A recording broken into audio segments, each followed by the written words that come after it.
screen is not blue, so I'll just keep going. As an experience, it was kind of remarkable for what it put the researchers through and what it put the project through. It's okay. It's fixing itself.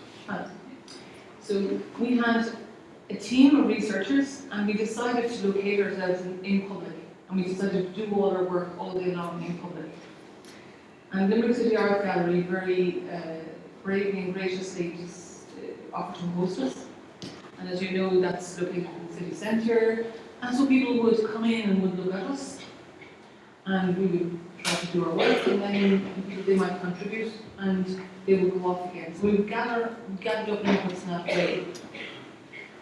We also, because we were in public, we had to figure out how to behave in public. As a group of students from Seoul and as a group of students from KBS, we had to figure out how to behave in a gallery. We had to curate work, we had to handle work, and we had to figure out how to behave in ourselves in public space, interfacing with the public accidentally, non-choreographed mostly, non-choreographed for a proportion of the time, and then choreographed the rest of the time. Who's in charge? I don't think it's me anyway. So we had a team of. It's difficult to do with that presentation. So what I'll say is, I'll try to describe the context. We located ourselves in the City Art Gallery, as I said, in public. We had to learn a lot about curating ourselves in public, about behaving in public. We offered ourselves for consultation and contact, if you like, on a continuing basis with the public. We also knew that we needed not to make that sort of a random and disorganised affair. And we knew, and I'm going to talk about this when we get the slides, that we wanted to work on policies. And we wanted to work on how policies are thought about and how they come into being, and I'll talk more about that. But we certainly knew that we needed more than just ourselves, which were, in our case, to put ourselves first, which is not right, but we were the bigger number, the architects and the architecture students, and then Kimmy Business School brought wonderful young economics graduates and young marketing graduates and lecturers from marketing and from economics and business school. But we needed to enlarge all of that, so we consulted in a very strongly organised fashion with people from the food industry, people from the arts industry, people from the city council, people from property in the city council, property in state management, people who knew, architects who knew about conservation, who talked about conservation. A raft of estate agents would advise us about prices of property and speculatively about that in the city centre. And why? Because we needed more expertise than we had ourselves, and we were trying to understand how policies could be made very directly that would impact on things that we did know about in the physical environment. And so we audited some of the things, or we gathered the information that we did know about in the physical environment, and that was information about the derelict sites and the, let's say, the less than optimally used sites of Jordan and Limerick. The special areas of conservation are all those green areas in Limerick. And we mined the CSO data and other data, and of course, this is where we as architects were weak. We didn't know how to deal with the data. But our friends in KBS had access to great sources of data in relation to food producers, stats on obesity, stats on education, stats on retention of graduates from UL, staying in the region, and all the rest of it. So we worked together. They were producing stats, statistics every day. We were making models. Neither of the two sides of the house, if we were to call it that, in the initial stages, knew what we were doing, or why we were doing it, or what we were doing either, actually. I'm clear about that. But we knew we were interested in trying to impact on the mixture between the society of Limerick City and its region and the physicality of it in some way. So here we see Fiona Brannock, who's one of our graduates now, and she's putting the final touches, which of course went through many millions of stages, because all of these numbers had to be cut out, of nailing up an exhibition about policy to the wall. And it's a kind of a sign, I suppose, of what the IU does. It's a little bit about, I'll just keep going on, actually, Michael. And one, I suppose it's very, very, very, very immersive, and I want to say Stephen Kinsella, the economics expert, I suppose we call Stephen, from KBS, said that it was the least boringest thing he ever did in the summertime. It was certainly the most colourful and the most happy looking and the most, I suppose, useful in some way. And it was designed to communicate, and it was designed to communicate very brightly.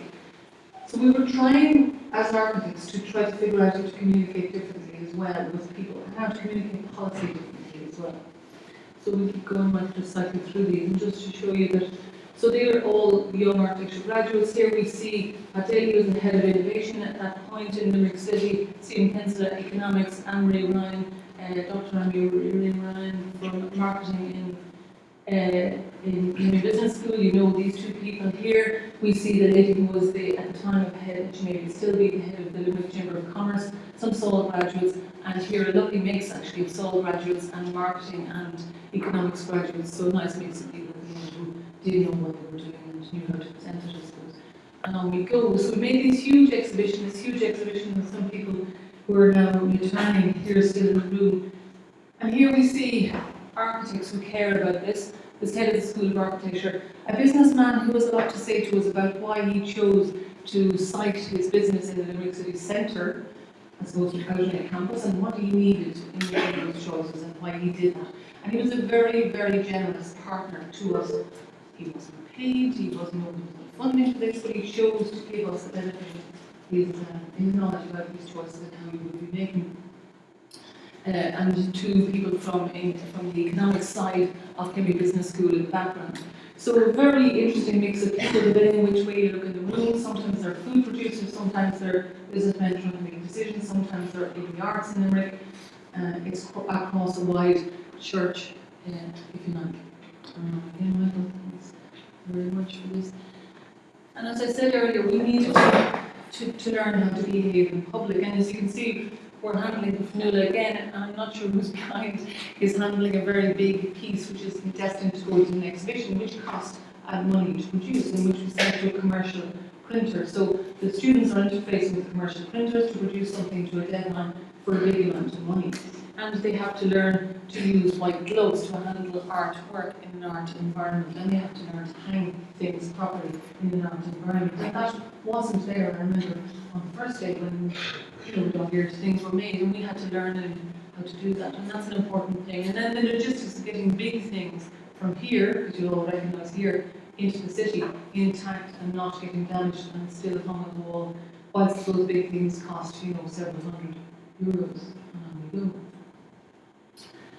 And the kind of puzzlement and how do we get here of all of that. In this case, the two economics lads who are standing here in the middle of a sea of stuff that they've never had to use a scalpel before or cut out letters or stick them up into the wall, and why would they? But that sort of learning and bending on both sides to try to understand what the other side could offer was very, very valuable, and it's very valuable as a learning model. We made a beautiful book, and it's here. I didn't make it, everybody who was working in it made it. This book, there's only one of them around at the moment anymore. It takes 3 days to put together. It's hand-stitched, was printed here in the studio using our own plotter, and it folds out. It's a very beautiful object, so you might want to, if you've got clean hands, come and have a look at that afterwards. Obviously it took about 10 people 5 weeks to actually come up with to make. And on we go. And that needs to be put online. And then the students all presented their area. So they each presented, in this case, Jane Cassan, now a graduate from Seoul, presenting her findings. And she led this team. She led the side of the house. So we had a room, should I say, we had a room with 4 walls, and we made 4 policies. And we exhibited each policy in giant bold, as you can see here, on each wall. And then Jane presented hers to a mixture of, as I said, business people, arts people, county council people, architects, marketers and academics across the wide, broad spectrum. But to start with, we started them to make a setting, because there was nothing in the room at the beginning, and we were in public. We couldn't just Instagram to be like we are here, just sit in a public environment, which is a functioning gallery where we were part of essentially a big exhibit as a performance piece. We had to do something. We had to act and in an appropriate way. And Anna Ryan had one beautiful, a really nice elective on photography. Well, these are some of the really beautiful photographs made by the students of Sol then of people and the contexts from the city of Limerick. So we put these up as our setting. I think there's another picture there, Michael, to start with. And we said this is our context. These people of Limerick in the setting is Great Rank Silo. And the previous mappings of the previous IUs were put up as well to describe it in a context to start off the work and to set us as a standard for the flow. So we might go to the, so before we do. So this was the invitation on the opening night. And this explains what the whole thing was about, designing policies. So what we said then, what I wrote then, was when we create things, new things, technologies, organizations, processes, laws, even new ways of thinking, we engage in a form of design thinking. So at the core of this, there was an interest in trying to probe how far design thinking would be useful. And that went on. Anne-Marie Ryan, who was a major part of this, was going to attend tonight, but she'll certainly be here in at least 2 IU's time. That went on to be probed further in the Health Futures Lab that was also run across Sol, Product Design and KBS, and then in the Culture Lab which is run across Archibald Cannon, Sol and KBS. Because we're very interested in seeing how we can extend the design tentacles of design thinking into other areas. So here we are making the point that policies can become a little bit unseen, I suppose, as they play out.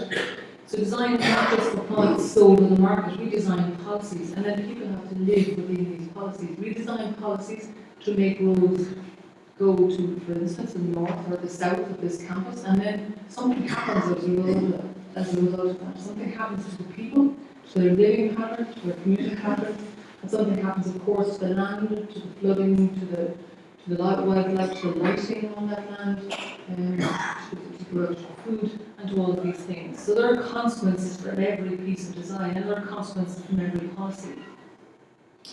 When you set up an organisation around a set of policies, the organisation evolves, and sometimes in unexpected ways.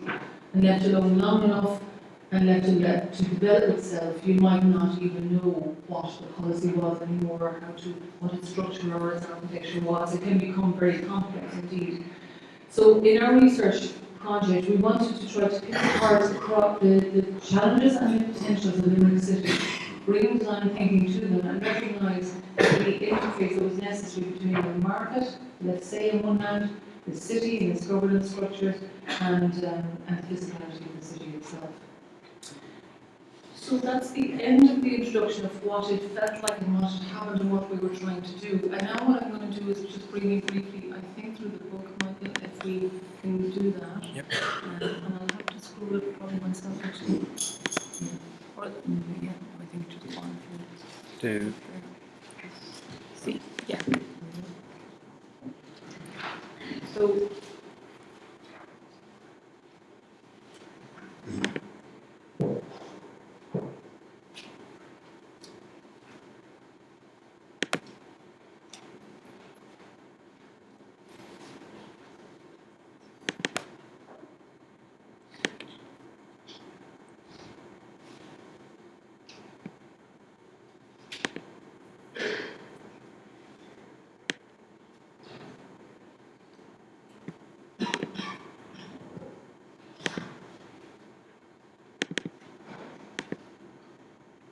I suppose just to go back, I mean, obviously there was no book at the beginning, and to go back, we had a setting in which we were there, and where there were photographs on the wall, and people were looking for data, and we had CSO data, we had data about education, we were getting data about education, we had specific and interesting data about places like the Melbourne Market in Limerick, we had specific and interesting data about the departure of graduates from the region in Limerick.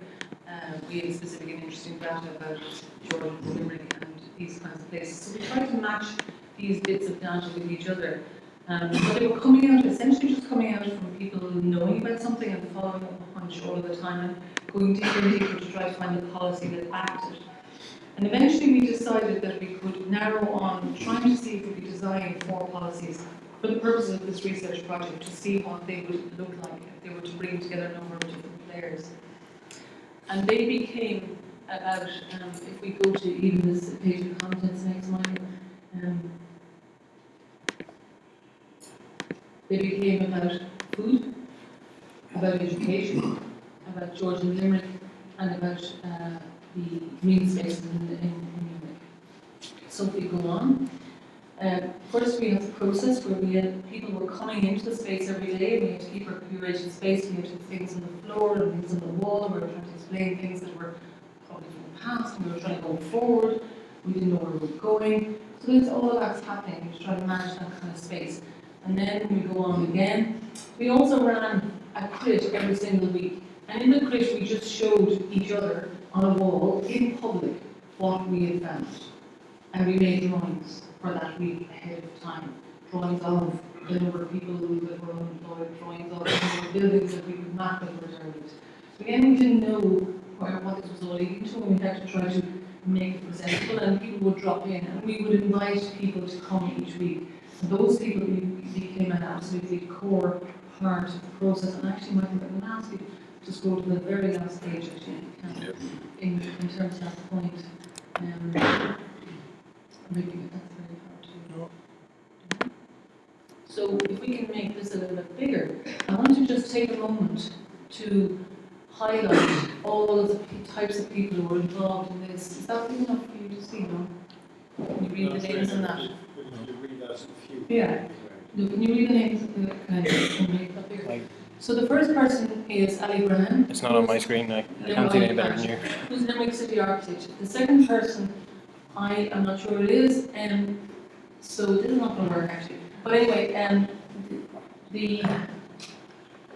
this list goes from Dublin City Architect across a raft of estate agents and management consultants, across SAL graduates, across architects who work in conservation in Limerick City, across estate managers and property managers in Limerick City, across people from such companies as MasterChef, who are quite successful food production company in Limerick City who've been tasked with specific projects occasionally, like designing a Celtic food festival for the region, for the IDA, for instance.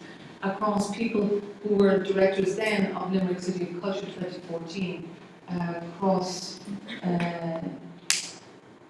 the president of this university, across involvements from other universities as well, across people involved in innovation and innovation design and new startups in Dublin, which Andrew Griffin brought in, the same in Limerick, young coders, people involved in education, quite a number of people. And these people came to our crit for no reason. People, out of generosity, every week, let's say in the middle of the day, on Tuesday morning, to help us. And that's what, if we go back to, again, Michael, to the crits, that's what was happening, where we were putting up our data, let's say, all about derelict Georgian Limerick, and discussing that, but in the room might be somebody from the food industry in Limerick at the same time. So those two pieces of information just get put together, and then we roll on with that. So that process of trying to search through the crits started early on, and gradually things began to come out, or we just started to do things. And in this, I'm aware that I'm talking a lot, also to the students of SAL, and I'm talking about the importance of keeping moving. And again, just visualize yourself in a public space, not knowing where you're going, and just keeping moving. And one of the things we did was to start to map what we thought was vacant space in Georgian Limerick. And that came out in an estimate of vacant space here, 55 vacant properties of 14,190 square metres. And on we go, Michael. And a couple of stats came out then to start to look at that. What are the negative effects of vacancy? And this is where we were taking a lot of information then from both papers, which the marketing people were turning up, and the local property consultants and developers in the area who could tell us that there were negative effects related to, for instance, the devaluation of adjoining property, and indeed the cost of keeping your derelict property in your city. And then we knew at the same time that there were huge startup communities wanting to start, let's say in the area or in the region, and they were tending to flow outwards or out into campuses in this area here. Nexus Innovation was one of them. They advised us and helped us on this. We also knew that there were 3,416 or 80% of our graduates leaving the region, and we wondered how we could retain that. And these were the areas that they came from. So on we go. And it kind of seems obvious that the two things should be put together, but we broke down all of the stats further, and we knew when people were going to be employed. They were mostly getting employed in Dublin, which is a bit surprising in 2013, and some of the rest of them were 60% were going to other. And where did they come from? Did they come from science, engineering, or where? And we have the figures from LIT as well, and we'll go on from there. So it was proposed very simply that we would put make innovation units, and we worked both with this work now was largely led by KBS, working with local property developers and estate agents to drive figures or derive figures on rates of return in the buildings, and the architecture students producing plans of what could be likely models for innovation hubs, shared space, hot desking, and then sort of the gradual startup or the situation where you get a startup and then you get a takeover of the whole building. Now, this was very simple at this stage. It went on to be much more sophisticated in the later George and I used, which would come in successive weeks. But at this point, it was an idea about shared space and cheap starting. And I want to remind us that this was greatly supported by young startup companies in Limerick at the time, because it very frequently said, but campus space is cheaper, space and technology park is easier to get to, it's got car parking in.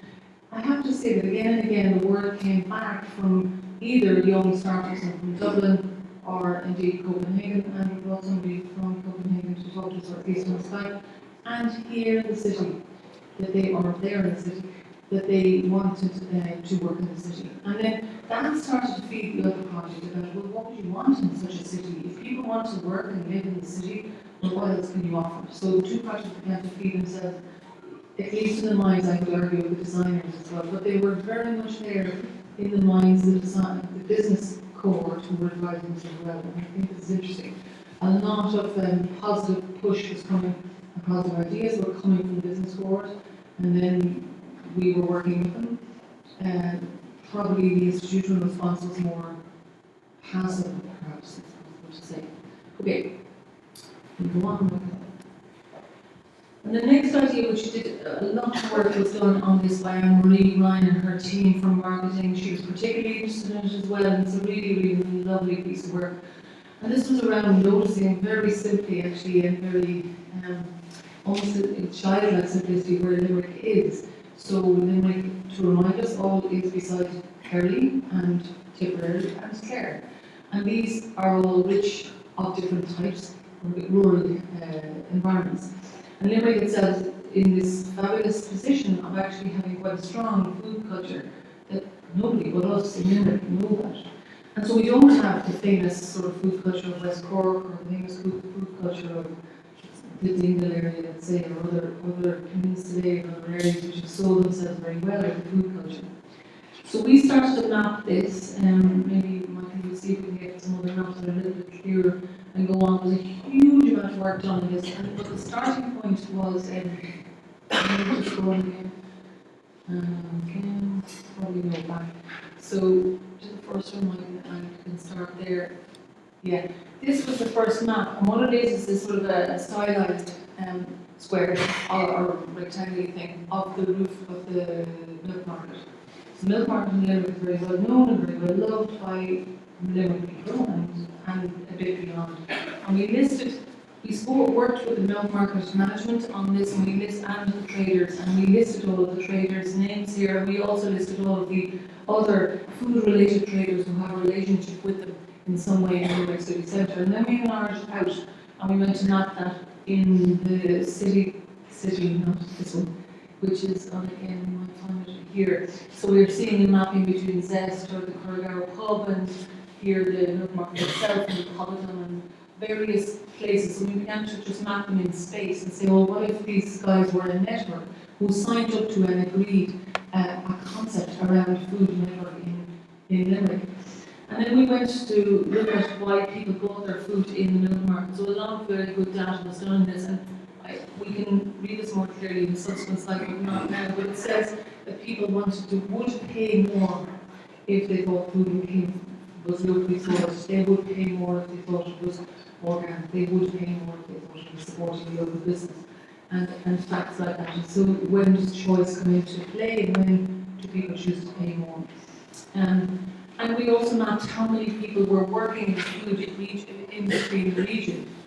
And we mapped how many people were employed in each tiny industry. And we were told lots of great stories about these kinds of industries, like that there's too much cheese and too much jam being produced in Ireland, because everybody's producing cheese, jam are starting, and everybody's making jam. And that a lot of food producers were fantastic, are hidden away, absolutely hidden away. And one of the guys told us a fantastic story. He was charged with trying to sell one, the concept of it to the IDA, and finding one, and driving down the lanes and bodies and all that, and eventually finding him in the back end of Fleggin, and the guy saying, "How did you find me?" So people were totally sort of turned away from the idea of selling themselves or in any way being outward or being growing or being big.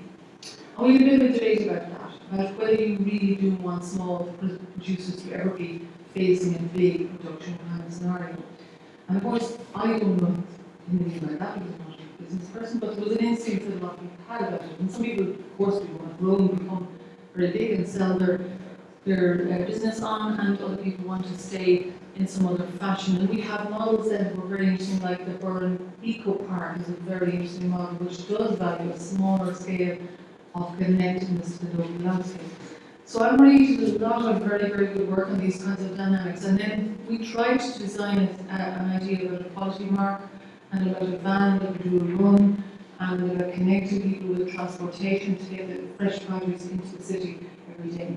We tried most of all, I suppose, for the spatialists amongst us and the architects amongst us to remember where we were, and maybe Martin can get the first slide. Yeah. That we're here in the region, and if we saw a better quality of this slide, and we have one there, I'll put it up later, in this region we're looking way off out to nearly heading for Cleggan and Shellfish and back down to Kerry for cheese and into Tipperary for lamb. And the actual producers' names are here, they might be the employer there, and the idea that they could all form a network that would be essentially impacting on your experience in the city centre, and begin to draw the picture of Limerick differently, because don't forget, the picture of Limerick has to be drawn very starkly and very in other ways. And the next one then we looked at was Operation Education, which is really simple and comes, maybe Michael, thanks for doing this, from these kinds of concepts, these kinds of snappy concepts. But maybe we'll go on and see if we can find we can go on to do it back to the loop. Yeah. So this big stat here was a huge stat, about a very, very low level of education attainment in Limerick, and paralleled also with a very high level of low quality health. I've also heard recently from the President that women in Limerick die before men, and that is a stat that we don't know many girls in the world are dying, except for perhaps cases where women die a lot in childbirth. So I don't know if that doesn't hurt, or these kind of stats can exist. And actually, we can fetishize them. We can make too much of them. We don't really need to know what's behind it. But for now, for this policy making exercise, which was in Limerick City Art Gallery in Hot in 2030, 5 weeks, we took the stat of I think 40% of no leaving cert. I'll find the stat later. And we said, well, what do you do with that? And then we liked the idea of Operation Transformation, which was in probably its heyday at the time. At the time when people, the whole village were getting behind it, they were all getting out there and were all losing weight and stopping the rashers and starting to run and wearing high-vis jackets and running all through the March and January and February and all that. And we just liked the way people got behind it sort of collectively. And so we call this Operation Transformation Education. And the idea was that we could we could make it as snappy as that and as appealable as that, and we could just say the whole of Limerick would get behind the idea of changing it, and just changing that statistic. And then it had a kind of an Airbnb type idea, which was simply, in a sense, simply that you would do something online. And then it was kind of a snappy idea, which was that you could simply match things. I think it speaks in how we thought about it, very much to a belief in, I suppose, digital media. The digital media could somehow solve problems because somehow we can put these two facts together in the world would be fantastic. If you can make these two people meet. But of course, it doesn't really pan out like that later on you find in life, or when you find it, you know, well, this person maybe lives far away and hasn't got money to come in, and this person maybe is working hours, maybe they work nights, and it doesn't work. But nonetheless, the idea that you could pair skills to people and you could earn credits from them was the core of the idea. So you put these two people together, they teach each other something, and you could amass points. And you could amass points online, and then they would be partnered out with local services in New York City, like yoga teachers and restaurants and gym membership, because there's 17 gyms in Castletroy alone. And these kinds of places, and you would use your points for local businesses. So that was that idea, and it's as snappy and as digitally based as it sounds. And the last one was probably the opposite, actually. It's much more complex in a nice way, I suppose, much more looser. It's not snappy, it's typical of nature. And that was noticing that 30% of Limerick was green space, and 0.2% of that was urban parks. And the green space is everything now. It's playing fields, it's SACs, which we know from last week are special areas of conservation under the EU Habitats Directive. It's a mixture of all sorts of bits of pieces of space. But 30% of Limerick is formed of green things. And we noted too and mapped who are the actors and players in that, and they vary from, in any given cross-section of nature. You could have the National Parks and Wildlife Service, you could have the OPW, you could have the City Council, City and County Council, you could have the Inland Waterways, you could have, I could go on and on and on, actually I've forgotten even half of them myself. And the need for perhaps, or the desirability for agencies to work more I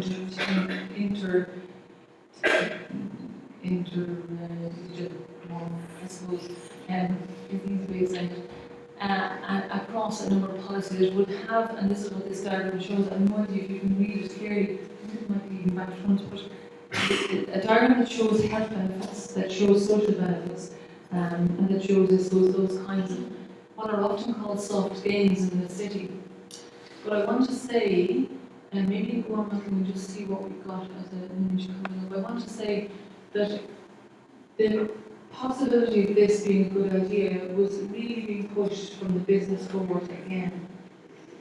We had a lot of studies that would show us that, for instance, the island of Arran in Scotland, ARAN, was a leader in this respect because they managed to channel EU funding towards trying to turn their SACs around to make them very accessible without destroying the scientific or habitat reason for the SAC, but to use them to leverage them, I suppose, for the place itself and make it the beautiful place that it is. And we had a lot of data about this stuff. We had data about health, about how your health is improved if you exercise 20% more every day, how Irish health obesity are worth most of Australians, how your property prices would be increased by 5 or 8% if you went onto a river, and these kinds of things. We have data to be bad. But those who are pushing it more were the business sector, not because they saw the prospect of lots of apartments on the riverfront that they could sell, or they were, but because everybody could see the prospect of a livable, walkable, cyclable, exercisable, green, breathable, healthy city, beautiful city that would change your soul, that would change your heart, that would change your feeling about this city that you're living and working in. And that's something that's remaining very dear to my heart as a project that's still to be realised in Limerick, and it's absolutely there for the taking. In terms of it being there for the taking, we tried to start it off a little bit, and we might have a picture of Michael Orris, the very first ones around you, around you. There, we invented 1,000 or 100 things you could do, from barbecues to picnics to clean-up days to canoeing races to slalom races to fishing competition. Many of already go on to rowing lashes to all the rest of it, to wildlife trails, and at a small scale version of trying to get in to open up that space more and more. So easy things, easy low-hanging fruit, as they call it, to pick on and to start it. And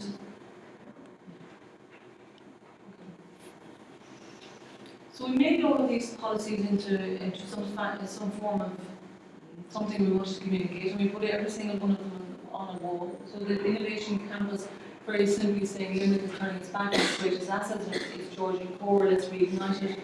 This number of people leave the region, and then proposing the model for what we're going to do with it. So very simple things, 40%. So the concept of how to communicate a big start, how to get across what the problem is, and how to get across what the ideas about what we're going to do about it. And the research team is listed here. So I see, if I was to count them, as 1, 2, 3, 4, 5, 6, 7, 8, 9, 10, 11, 12, 13, 14 people, and about 4 of those were not architects. And these are all students at the time in their studies still.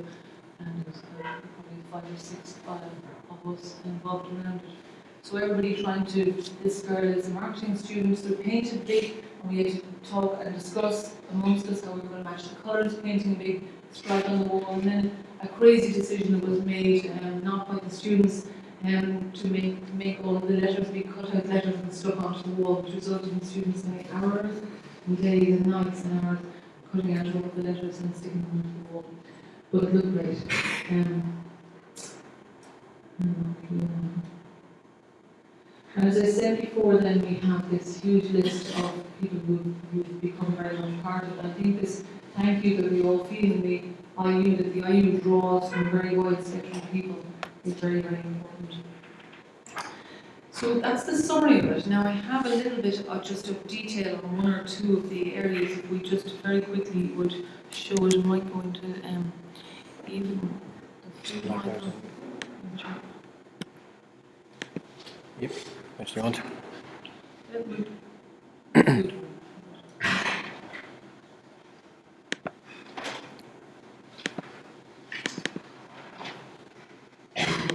So again, just to say again, this was about seeing the Limerick. This is what the architecture students will recognise, and hopefully anybody who's new math will recognise as a bit of Limerick City, but remembering where it is in the region. And it's about inventing a set of values, I suppose, that would be gathered around food, having an online network, having a regional quality mark, having business mentoring to maybe help those people who want to be lost down the lane in Cleggan, which is, I know, and not the region. But still, to begin to look at upscaling or not upscaling and going the other way and say we're an eco park. And those, these are the ideas that were developed again by the business school. I want to say that first, business and milk market. And these are the findings, the reasons why people would agree to pay more, established from data from again, Kenny business school from the marketing department again. So they went down and they did a good, they did a good survey of milk market, but they also based their work on a survey that was carried out by the students in milk market, which is really fantastic. A set of videos we've gone on the previous semester. Okay.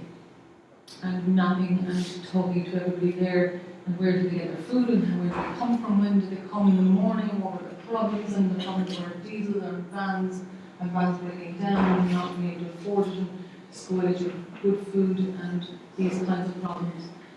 And we go mapping, you've seen this before, but you know, to think about food, and I'm doing this at the moment with Calais, to think about food and to think about the map of Limerick and to put those 2 things together is what happened here.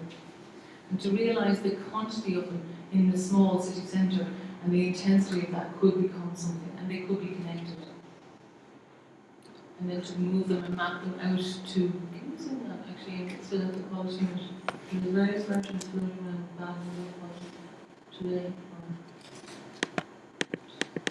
Just to see the names. No. So it would show beside on the numbers of people that are employed in each industry. So all those are quantified. And yeah.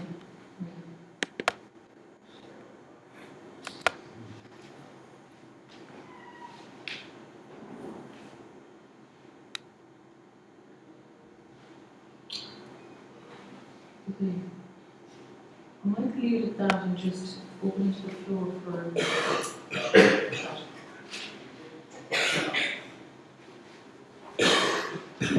and I think we'll probably start the rule of nobody, there's only students to talk. I suppose the only guest. Yeah. Have you considered making this book available online? I know it's difficult Yeah. to print, but then the content is, I've been looking for the content. There was a presentation by a student is online, the data from, Okay. but nothing else. Yeah, we have, yes. Yes. The work from the IU is online in not in a difficult format, and I don't think this one is up there. You're absolutely right. We will be in the process of getting it online.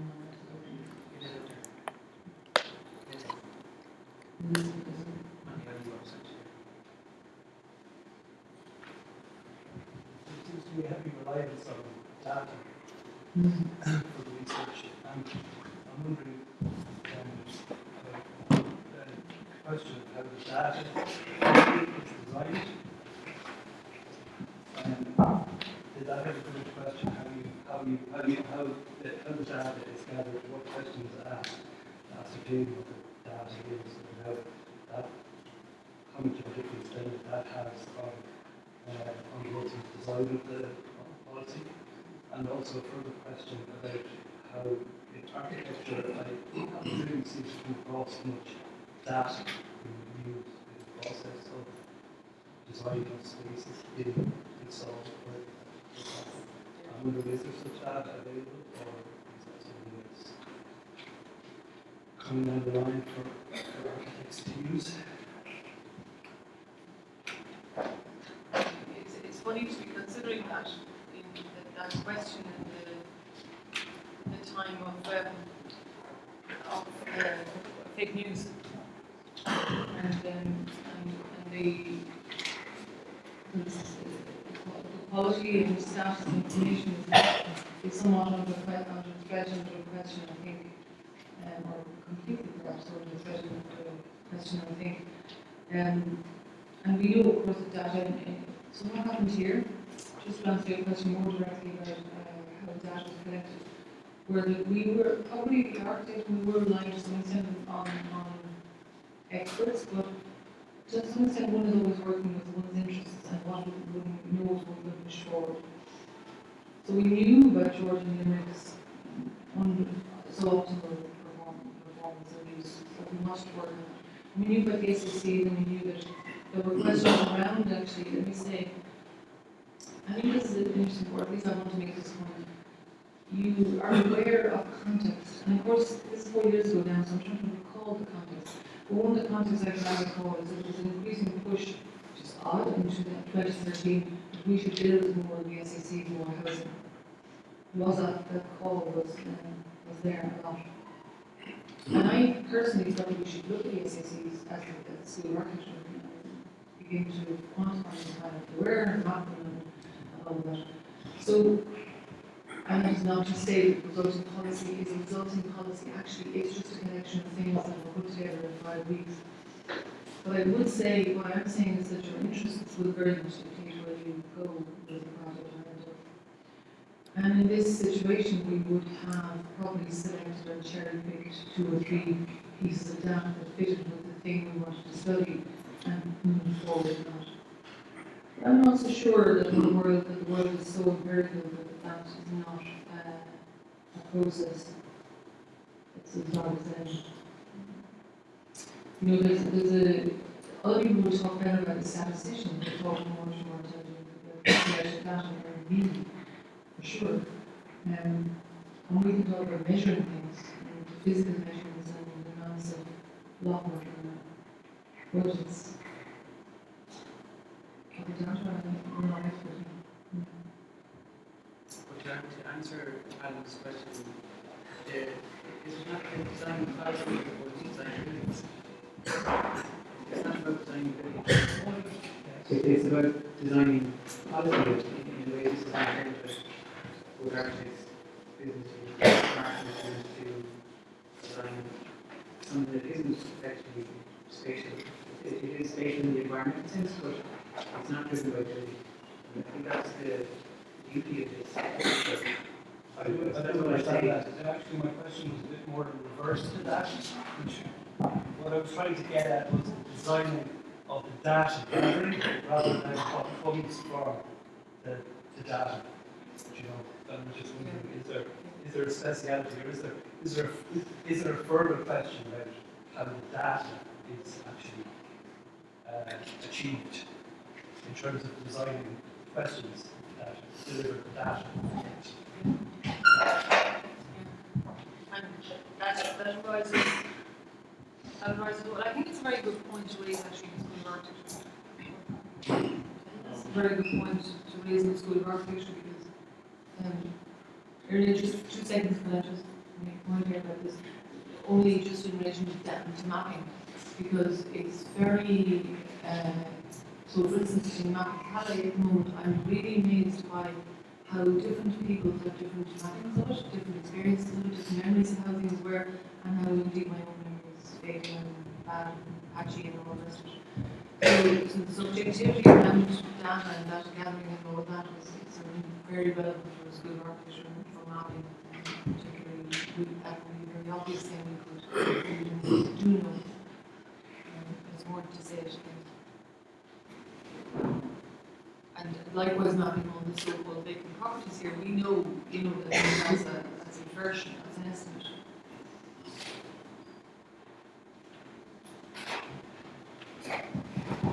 In terms of like the discussion about the work, obviously on the open evening, when you said or open day or whatever, the work was presented and then it was left in the gallery for a period of time.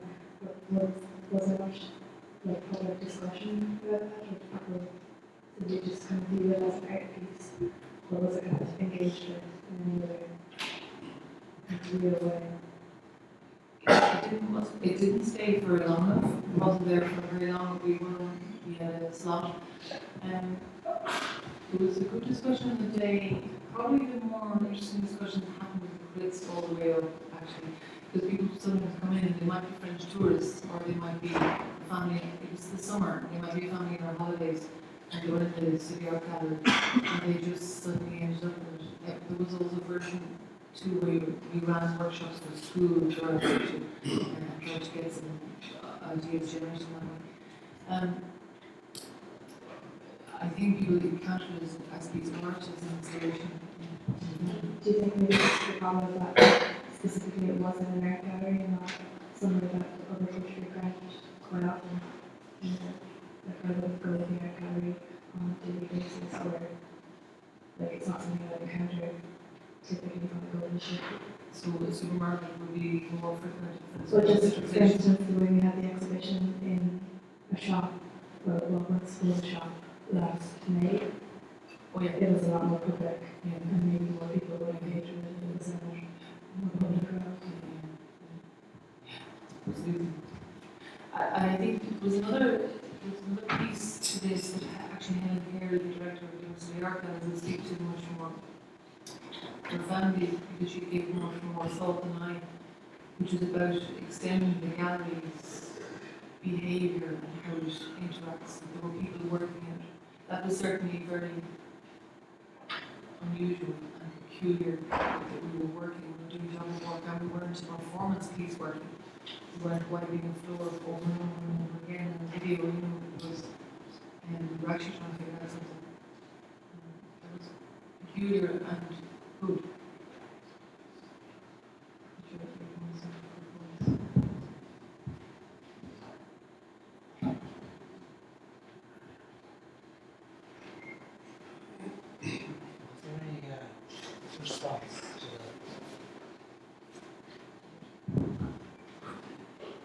response to the exercise from the City Council over 4 years. That's all updated here. They get involved with We certainly worked back and forth. I mean, the fantastic thing about the Solid users that we have and the city council is that it has been very open to working with us, and we've worked back and forth. George and I, who probably was the one we pushed the furthest in terms of trying to work it out. Actually, that's what happened, and we're going to talk about it in subsequent weeks. But and Rosie and Cora, everybody's still working on it to some extent. The SEC is the one that I would really like personally, but it's nature, and I really like to see that move. But the other one, we worked very closely. The City Council came back to us and said, "Can we do this for the City Culture bid for 2020?" And so the culture I use, which is incorrectly entitled on the poster 2030, is about 2020 bid, and the city will work for that. So certainly as a way of working, I think the city has really facilitated it and helped us, and we worked on it.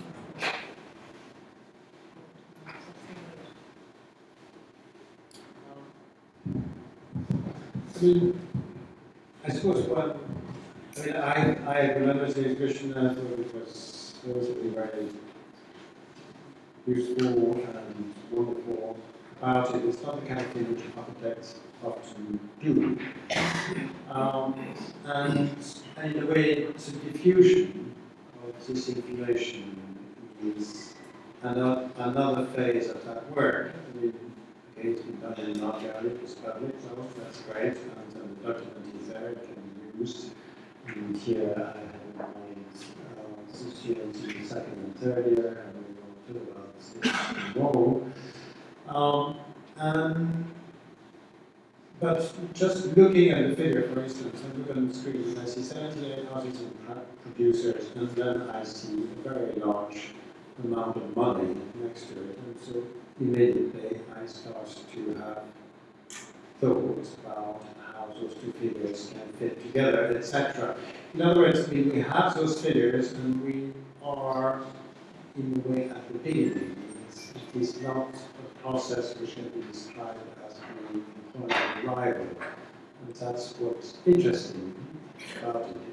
It is work in progress. And it reminds me of something, and I think that this may seem a bit pedantic, but when designing policies, I mean, I wonder whether, the expression is very provocative, I wonder though whether policies upgrading an object of design is as it is understood by architects. And when I think further about it, I think about this great invention of the Dutch in the 1990s, which they called data scale. So in other words, it was a data, and then there was a datascape, like a landscape. In other words, out of the data, you made a design. Yeah. And so that's my reading of this work, is that this work is presented in such a way that it tempts you to use it in order to turn it into something which is designed. In other words, in order to turn it into something which has physical consequences. And we and others, and we architects and others can actually contribute. So that's my reading of this very nice show. It's very much for reading. It's a proposition. It's a starting point. In the 1920s, when the CIAMs, the International Congress of Modern Architecture, were started, it was customary to actually employ a statistician. In those days, it was considered to be ultra cool. And so there was this number crushing person who would come to the symposium and brings the figures, and then the figures was there really as both evidence of an issue, of a problem, and also for the architect as ammunition. And maybe that's one way we could look at those figures, which is a beautiful set of ammunition. I think you're raising very interesting questions there, Nay, and one of the, this is the work of 10 students and 4 people leaving them, who didn't know where we were going, and 5 weeks in a public gallery. But so sometimes there was a desire probably to be to appear grown up and to use the figures as background ammunition, as proofs, let's say, as proofs that there will be yield in real estate terms, or that there will be money earned or whatever. But actually, you're reminding me of something I'd like to just unpack in the room a bit more, which is that what we knew, because you see, we know this, and I haven't said it explicitly. The value of one of the values of the exercise we did was to prove that, to prove that you could put numbers, you could put things together, that's what design does. That it can put a cat and a handbag together and propose that equals something and go somewhere else with it. Things that don't match, things that don't fit in bags. And in working with our partners, because we are all contained in our silos, ourselves too, but in working with our partners, we might have found that they might have had a figure like this, and they would say, but they can never access it because they're all too small. So the arguments will become often in silos, they become, when we say circular, they close down. And so you need, for new policies, to open up things. And you need possibly, we proposed in this mode, and it's not a solution for everything, to put things together that are underlined, not like, or put things together that might help each other, like operation transformation and educational deficit, which is also linked, we know, to more health outcomes as well. So that's so putting, and we could link that to coding, we could link it to free space, we could link it to free time, we could link it to apps. And indeed, that's already getting too neat, it's already too overly designed. But I think it's important to remember as the value in design thinking is that it puts things together that don't necessarily obviously fit together, and with them allows itself to go somewhere else.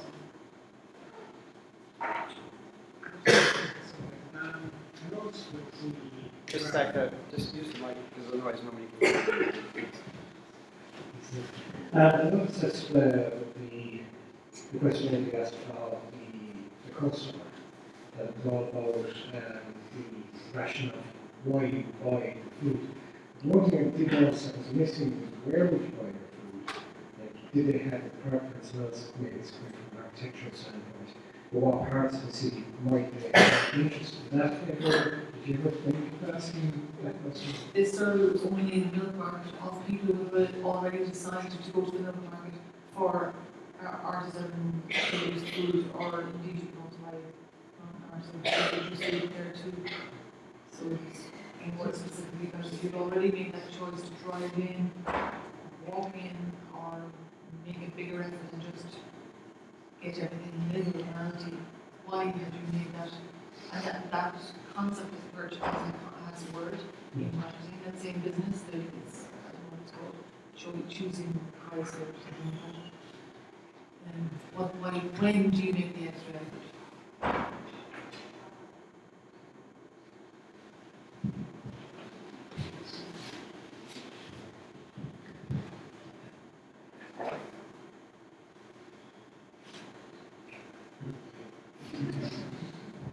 I was just wondering, curious as to what extent that saw ABS have invented this sort of methodology or not, does it come from somewhere else?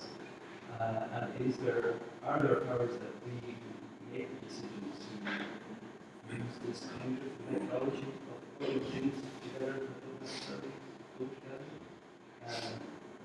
Or is one of the outcomes of the research to show a process that is process of thinking, that is possible, rather than you know, the results that you're proposing or the policies that you're proposing are maybe secondary to the process or.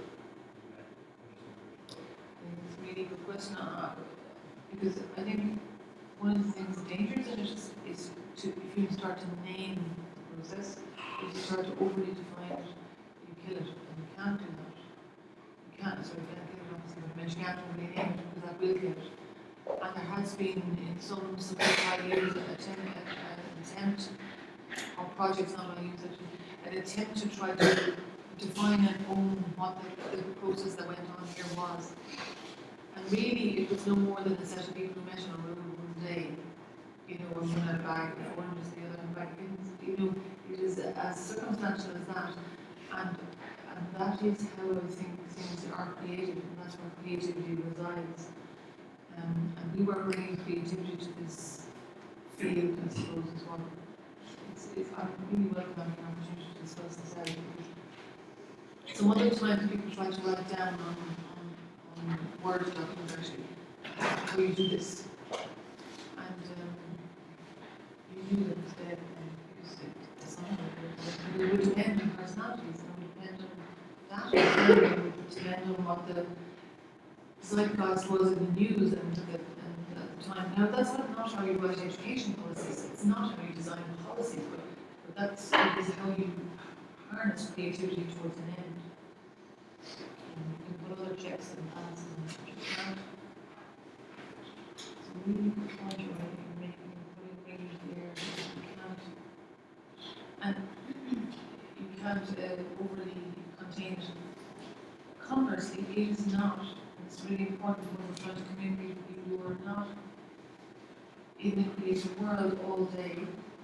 It's not haphazard or made up or entirely circumstantial. Funny enough, it has its own science which is of itself, its own evidence which is of itself. And this is where people who work in art are very good at describing or knowing instinctively what that is, or theatre actually. It's very hard to put into words precisely because it's not of words.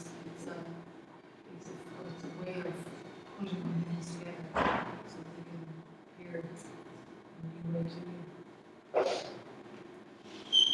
We can struggle to be understood sometimes when we're trying to communicate with other people, but all sectors can struggle.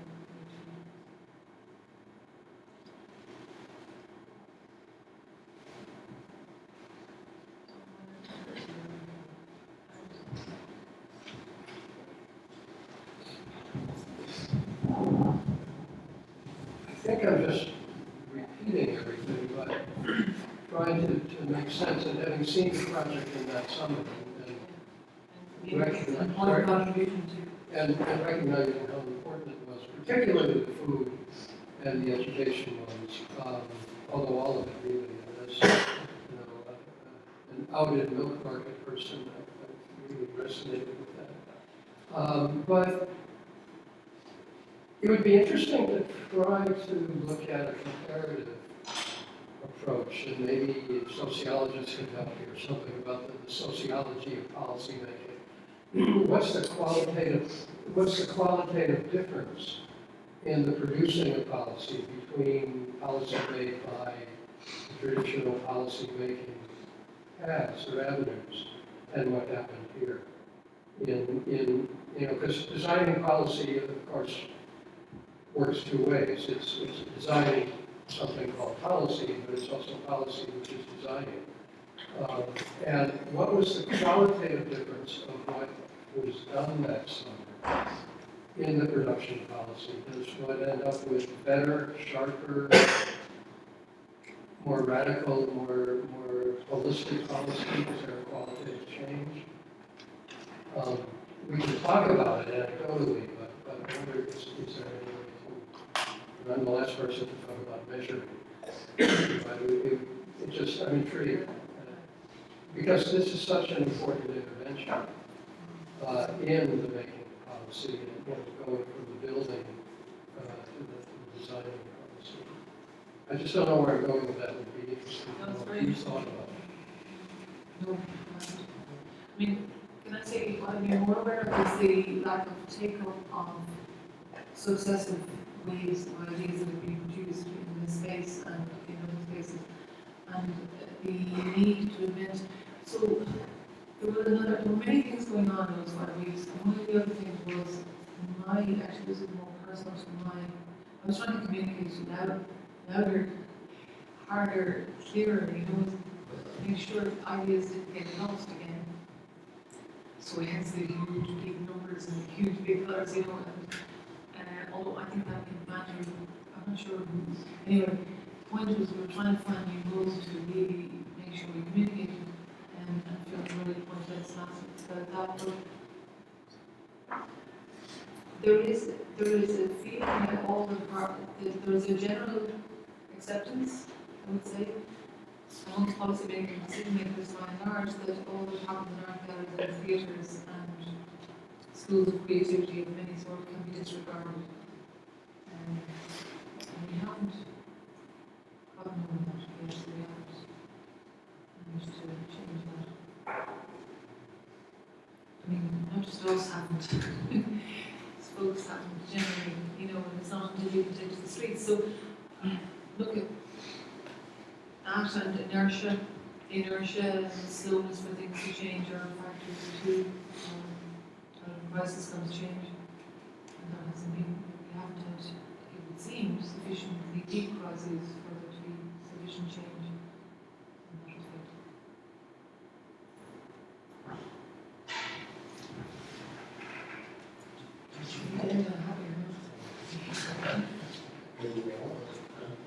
You go in here too. Oh, I get me. Well, maybe at the back first. We have it right at the back. I'm just wondering, just a few points made there, about how, unfortunately I can see the exhibition from my own experience. The data in the public realm seems to be associated with the gallery. It would be interesting to kind of take that data and more define its focus on the geological area.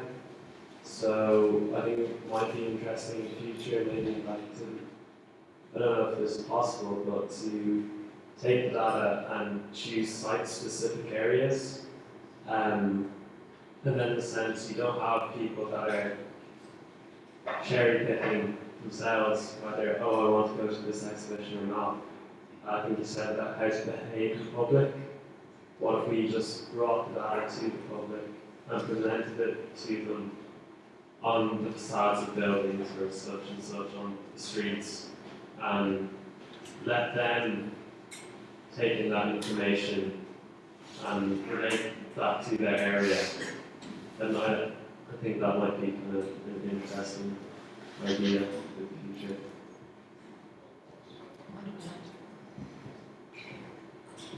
You should do it again. You should do it actually. You should do this. There's a thing that keeps happening though in this place, which is there's a discussion about something called the public. And I think it's very important when we unpack this year and break it once and for all just underneath, because there is such a thing as the public. I know it's very diverse, as you know, when you're marketing and we're different and so on. And the question of diffusion also is weird in this time where there's so many images and so many facts, and they all just wash over us. And we have below again this Paddy Power projected onto the face of Knock Cathedral, and then it dies down, and Donald Trump says what he wants, and the Home Secretary in England was injuncted 3 times last week by the Home Court, and she still went ahead and did something terrible against human rights, even though she was injuncted. It seems facts and information and also all these things are not anymore.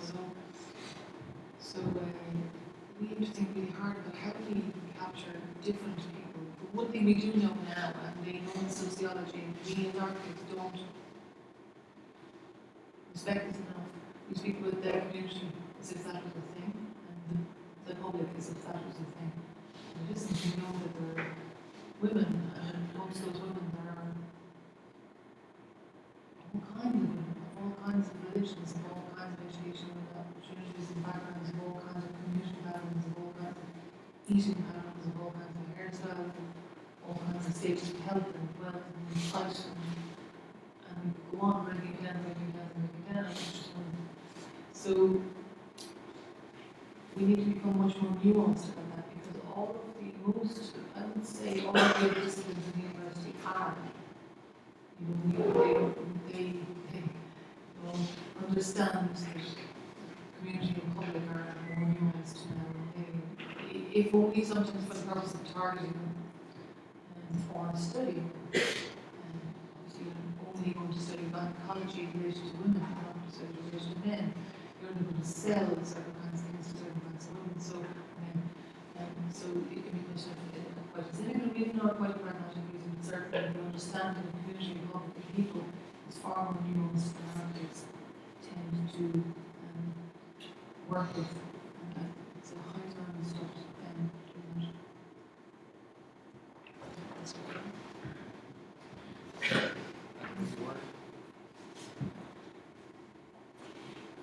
Okay, well, maybe we should say something happy to. we'll. I know I have something to say. No, I don't. What I did want to say is that the point that you just made about how this could be done in the future is exactly why we're having these discussions. It's not just a brilliant idea, it's one that hasn't ever been suggested before here. So I think it's really, really exciting to have you guys look at this stuff that at the end of the day was done quite a few years ago. So it kind of, we said in the first day, presentation belongs to history, and we don't want it to belong to history. We want it to become kind of continuously part of how we react to how things are changing and how this information and the questions that it raises are being presented and accessed. And I think what you should be sure about is that there are opportunities in the future. There are opportunities in the future to take some of the ideas that have been sparked by this work much, much further than the work has actually been able to go. And I think that that's really, really exciting. And so, were I to expand on the idea that you were just raising or suggesting, one thinks suddenly about a completely different kind of planning contraption, where to access, or you to literally be able to, let me say, have data available to you as you move through space that has some kind of relationship to your identity and what you believed, or what you would like to achieve in this place. So I think it's a really, it makes me think about how we can together develop some of these things. This is not, let's say this is yes, this is definitely a method, I guess you can say. I certainly wouldn't say that we invented it, but I would say that there are pieces of it that are definitely inventions. And what you just said is an invention, and it's a fantastic one. And I think we should all, I would say, that this gives us food for thought. So, Inga, thanks. No, well, it'd be great actually if we just did what you say and just started to make a contraption. If we designed, or you designed a contraption, and we made a contraption to project it in various places and we wheel that around. Yes, so anyway, thanks very much.